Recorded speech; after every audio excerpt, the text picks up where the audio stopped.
Okay. Right. Good morning, everyone. Good morning. It's good to see you. I am now with Bob, Pat, and Ash, who are the leading and founder members of something called the Dudes Club. Not dudettes, just dudes. They're Americans here on the Riviera, and we really want to find out a bit more about them and what brought them to the Riviera. So I'm going to take them in turn to allow them to introduce themselves and tell us a few things about themselves and why they're here.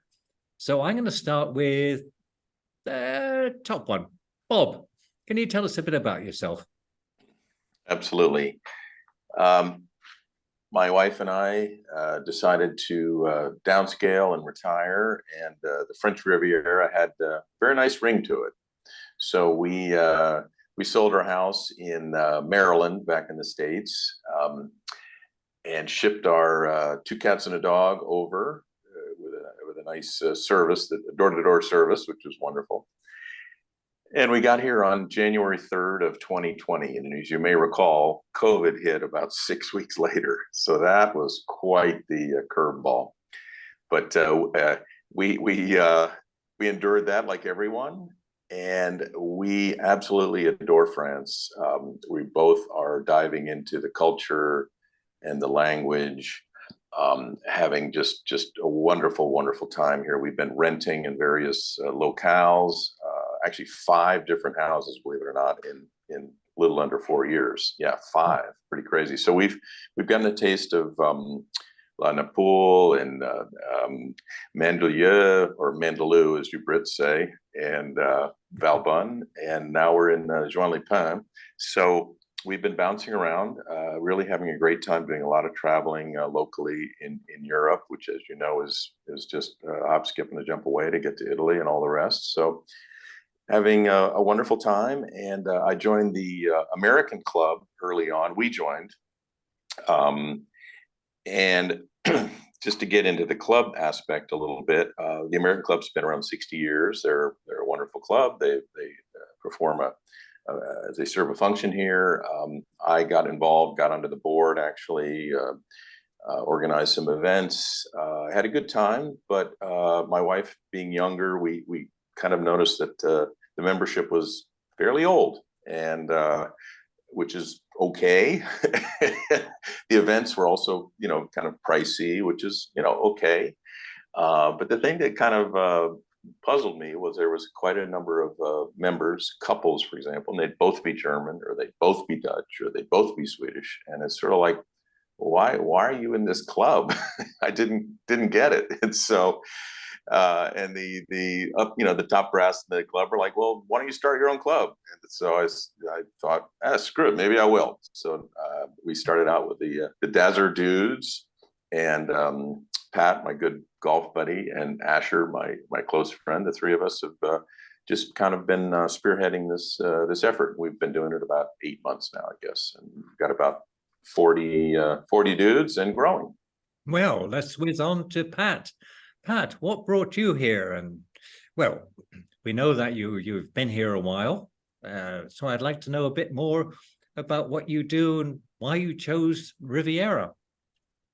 Right. Well, thanks, Mike. So I'd say my story kind of focuses around 2 elements. One is that I consider myself a Francophile, and secondly, I have a long-standing, lifelong attachment to this particular region of France, the Riviera. So I was born in Paris. I was a little French kid for the first 10 years of my life. I spoke French. I hung around with French people, with French kids. I went to French school. I didn't even speak English until I was 10 years old, approximately. So that's kind of the Francophile, kind of Francophile part of it. With respect to the Riviera, my parents started bringing me down here when I was a year old, and every year subsequently, somewhat strangely enough, to Juan-les-Pins, which is where Bob's now living.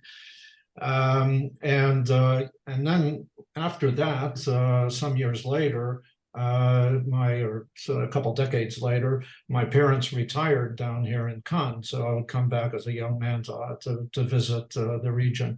So I've got a real affinity for the region. I loved it, love it in current tense, obviously. And after I retired in New York, within a year, that was 8 years ago, I was down here and living happily. Wonderful. What did you do in New York? Just out of curiosity, being nosy. Yeah, no problem. I was in investment management, focusing on energy. Wow, that's very current as well, isn't it? Aren't you Well, lured yeah, back in? it's, Aren't pardon you, me? aren't you lured, sort of feeling that you want to get back into it? Energy is a huge thing.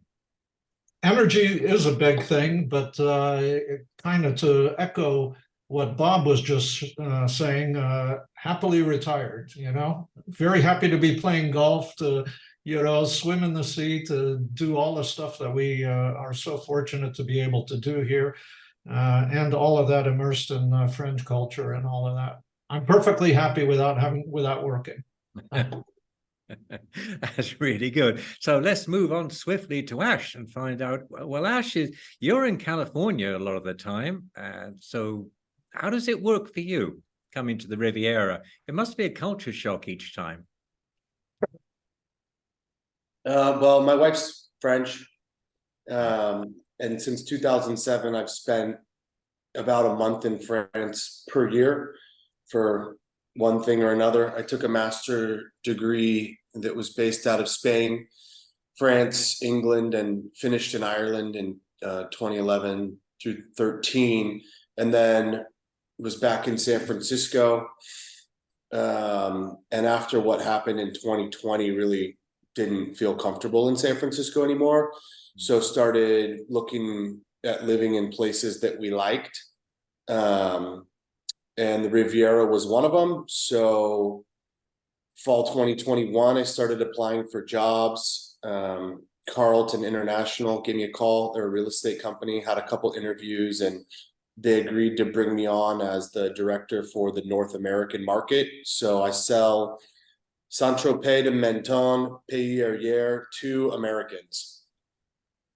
And I've got my French real estate license, and I'm using my degree, and we're living here happily. Although my license is still active in California, so I fly back to service big clients when needed. So all of you actually, well, not Bob, but Pat and Ash, you see some big changes down here. I mean, Pat, you must have seen the Riviera change amazingly over the years, or has it? Absolutely, absolutely. And if I recall correctly, you live in Nice, right, Mike?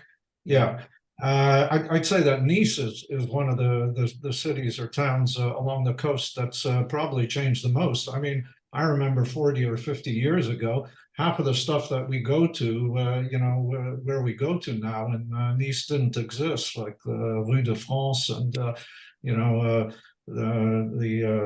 Masséna Square was not any hotshot kind of place, and they've really done well. They've redone the whole Promenade des Anglais. That's more recent, but they basically changed Nice from what was kind of considered to be a little bit of a shabby town, if you go back 4 or 5 decades, to what it is now, which is a real jewel on the Riviera. And places like Cannes have continued to improve as well. So there's been kind of gradual, terrific change for the better down here. Yeah, I would agree with that 100%. How do we feel about California these days? I have a great affection for California, Ash. So how are you feeling about it? Complex issue. I'm a San Franciscan. I love California. I don't agree with the government at large. I've got friends and family who are affected, and it's just not safe. Part of the reason we're out here is that it is well managed. It's very civil. It's very safe. It's a place where you or your children can bike ride, skateboard, walk at night, and you don't feel like some type of harm's going to happen. It's a place you could leave, you know, your cell phone or luggage in the car. It's not going to be broken into. And those are the types of problems plaguing California and San Francisco in particular, that used to be one of the greatest cities in the world. We'd have tourists coming from all over. So proud to be a San Franciscan. And Yeah. So let's get back to the Riviera then. Let's stay Yes. here. Pat, let's talk about the association. We'll get back to you, Bob, on Dudes. But let me just Yeah. on the association and creating the association, Pat. How difficult was it? I know you facilitated it rather than did it, but was Yeah. it an ordeal for you? Not at all. So to go back to the genesis again, I mean, Bob was the driver, as he's just indicated, and the three of us were the founding, kind of the legal founding members. We decided, and so Bob's had some experience in an association, the American Club down here. I also had some experience. I was on the board of a expatriate golf society. All of which are formed under the same law that you're referring to, the 1913 decree that was applicable. So I had experience in that, and I was kind of the front man on all the stuff that had to do with the legal issues and secretarial issues, etc. Since I speak kind of completely fluent French, that makes it a little bit easier. You know, I just go online and find all the documents. So if you don't have a significant kind of language issue to overcome, it's really a piece of cake. The French government has got a website specifically dedicated to associations that's got like a whole menu of kind of like resources, you know, and tips and models for how to do statutes, how to do this, how to fill in Form X, and all of that. So it's it's not particularly complicated. The government thinks that associations are a very good deal and kind of part of the social fabric of France, and so they're very helpful and very there's no issues. It's peculiarly French. I like the way it works. One of the things that because of Jude's.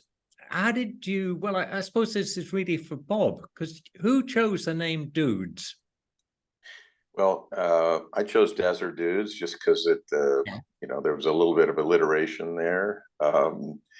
And, again, when somebody at the American Club said, well, why don't you do your own club? I thought, well, okay, well, how should I envision this? And,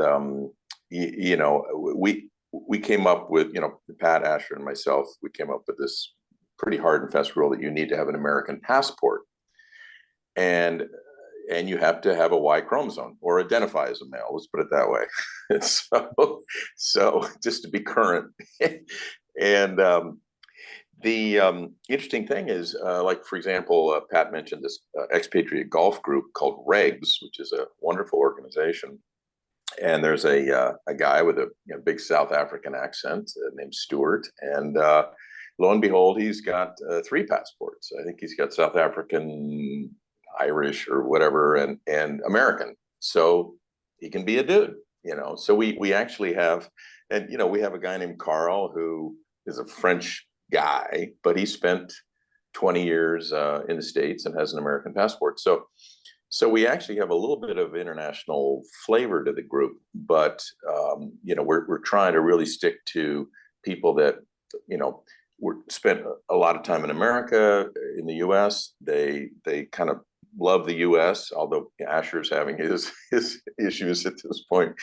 But we love a lot of things about the U.S. But what we mostly love is just getting together and sharing our experiences coming from the US and living here now.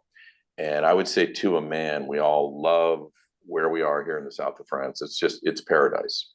But it is, there's a little bit of homesickness, I think, from time to time for everyone. And so we get together, and like our next event is going to be to watch an NFL football game at a bar and, have beers and For us, that's just very cathartic. I think to do stuff like that. And we've had 5 or 6 events, and we're trying to do something about every 6 weeks. I guess our biggest, most successful one was a bowling night on Tebe.